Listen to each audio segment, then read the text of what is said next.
Hey there, awesome day to you. Sharon Horne-Ellstrom here. Let's talk about 10 ways, probably a few more once I get going, about how to use the idiom, the phrase Greek to me to supersize and grow your business. Greek to me, of course, means too difficult to understand, too hard to understand, unknown, I don't get it, I don't understand it. This actually comes from William Shakespeare's play Julius Caesar, in which a Roman who speaks only Latin overhears a gentleman speaking Greek, and he doesn't understand it, so he says, well, it's Greek to me, meaning I don't get it, I have no idea what he's saying, I don't know what he's talking about. And that stuck. It's stuck, and now for hundreds of years people have said when they don't understand something, when somebody's speaking another language, when they read or see or hear of a concept that they can't fathom, they can't understand, they say, well, that's Greek to me. So whenever I've had lots of experiences with this in my life. This is definitely a familiar phrase for me. Sure, I've said it hundreds of times, especially back in my college days when I was studying engineering, and we had at one of the universities I attended, actually two of the universities I attended, we had TAs from all over the world, which was really cool to learn about them and their culture. But sometimes they would be explaining technological engineering or mathematical concepts and formulas that were hard to understand in our native tongue, much less when they were pronounced in different dialects and different forms. And so a lot of times kids would be complaining about the TAs and their accents, and they couldn't understand them. I'm sure there were times when I didn't understand them, but we got together in study groups and we would help one another out, and we would learn and we'd figure out how to understand it. And once we understood and we knew the basic concepts, it was easy to understand the concepts, even with a little bit of a foreign accent, or a lot of a foreign accent in some situations. Same thing happened in corporate America. Many of the corporations that I've worked for throughout my career have been multinational, meaning that they're global. And so we had divisions or people from all over the world, and we'd get to interact and exchange ideas and information and processes and procedures and systems with them. And the people like me that interacted with people from all over the world a lot loved and appreciated it. The people that didn't and had to interact on a very minimal basis tended to complain about it because they didn't understand. They had a hard time understanding the different accents and things, and so that was frustrating to them. But it just made me realize the importance of so many things within our organizations, especially when we want to build and grow our business. Number one, diversity is absolutely critical to any endeavor that you're trying to create.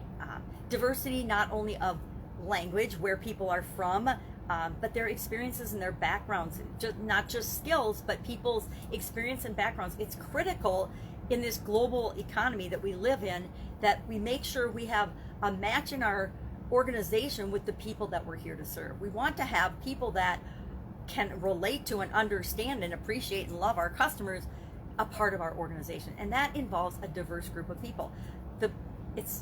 I've been involved in so many teams, so many different teams, and found that from real life experience, working with teams with diverse groups of people with different ideas, different skill sets, different backgrounds, different levels of experience, always yields better results than teams that are of a homogeneous nature. By that I mean teams that are all the same type of people or all the same level people in an organization.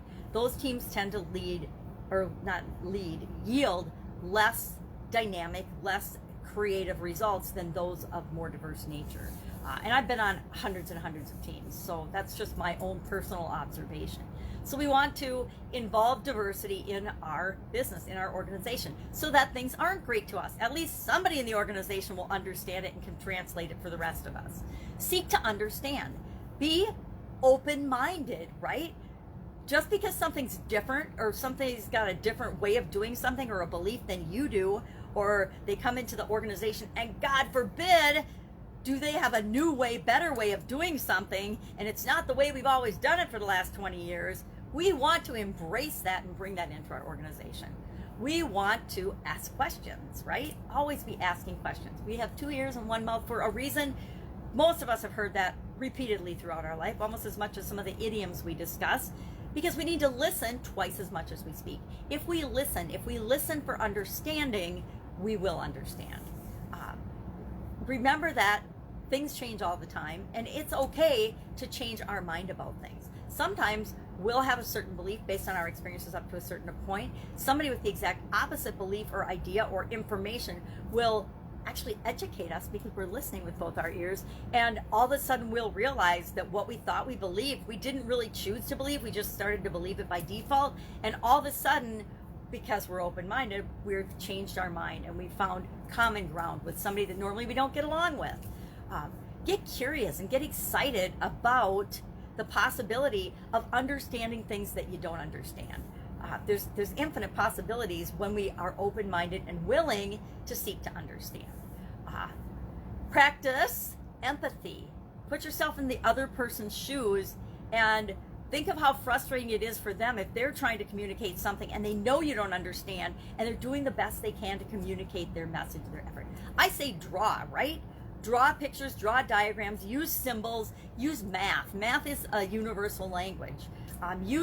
Find ways to bridge that gap and make it possible for people to communicate.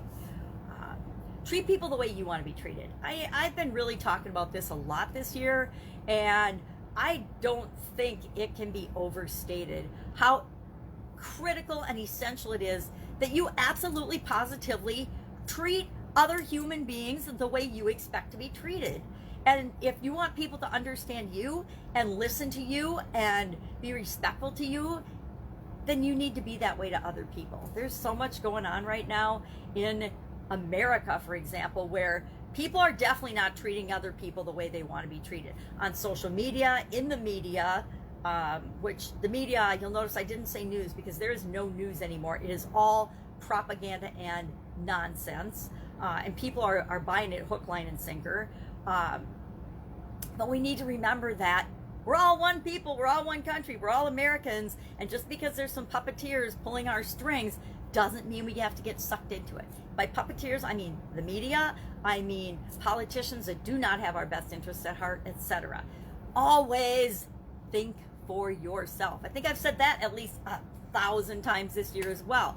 Do your own homework, do your own research. Don't believe everything you see or read or hear, because I guarantee you don't understand the motives that are underneath a whole lot of the nonsense that we're being spoon-fed and seen day in and day out. So all in all, Greek to me, I actually get excited about and love this expression because I think there are so many ways we can use it to build and improve our organization. We can use it to improve our relationships with our peers, with our customers, with our vendors, with our suppliers, and primarily with our customers. The better we understand them, the better we can serve them. Because sometimes they don't understand what we're trying to do either, and we need to make sure that we're communicating and building our products and services so that they do understand, they do get it, they 100% know the benefit of working with us. So I'd love to know your experience with this particular idiom or expression. Share it in the comments below. Any questions, hit me up. Otherwise, I'll be with you tomorrow with another interesting idiom. What does it mean? Where does it come from? And how might you use it in your life right now? Take care.